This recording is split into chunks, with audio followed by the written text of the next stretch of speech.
April 23 election முடிஞ்சது. 4 ஓட்டு எண்ணினாங்க.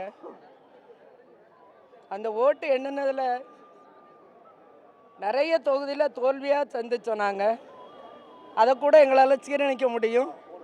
ஆனால் குளத்தூர் தொகுதியில் முத்துவேல் கருணாநிதி ஸ்டாலின் அவர்கள் தோல்விங்கிறத எங்களால் ஏற்றுக்கொள்ளவே முடியல.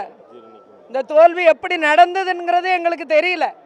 அந்த தோல்வியிலிருந்து எங்களால் மீண்டு வரவே முடியல. ஏன்னா அந்த தோல்வி திமுக காரர்களுக்கு தோல்வி எல்லாம் ஒரு பெரிய இது கிடையாது.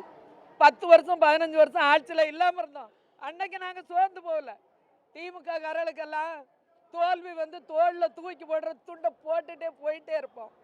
ஆனால் இப்படி ஒரு தோல்வியை நாங்கள் பார்த்தது கிடையாது. இப்படி ஒரு தலைவர் தோக்கவே கூடாது. இது ஒரு மாய வலையில் ஒரு மாயமான அந்த மிஷினால் இது வந்த வேலை. குளத்தூர் மக்கள் அத்தனை பேருமே நாங்கள் உதயசூரியனுக்கு தான் ஓட்டு போட்டோம். எப்படி முத்துவேல் கருணாநிதி ஸ்டாலின் தோத்தாருங்கிறத எங்களாலே சீரணிக்க முடியலங்கிறாங்க. இதுக்கு என்ன நடந்ததுன்னு தெரியல. உலகமே போற்றக்கூடிய தலைவர். இந்த தலைவர் இருந்தால் தமிழ்நாட்டை இதை விட மேலே கொண்டு போயிடுவாங்களேங்கிற ஒரு எண்ணத்திலேயே அவரை தோக்கடிச்சாங்க. அவருடைய தோல்வி எங்கள் தலைவர் எங்களை தோத்ததுனால தோண்டு போங்கன்னு சொல்லல.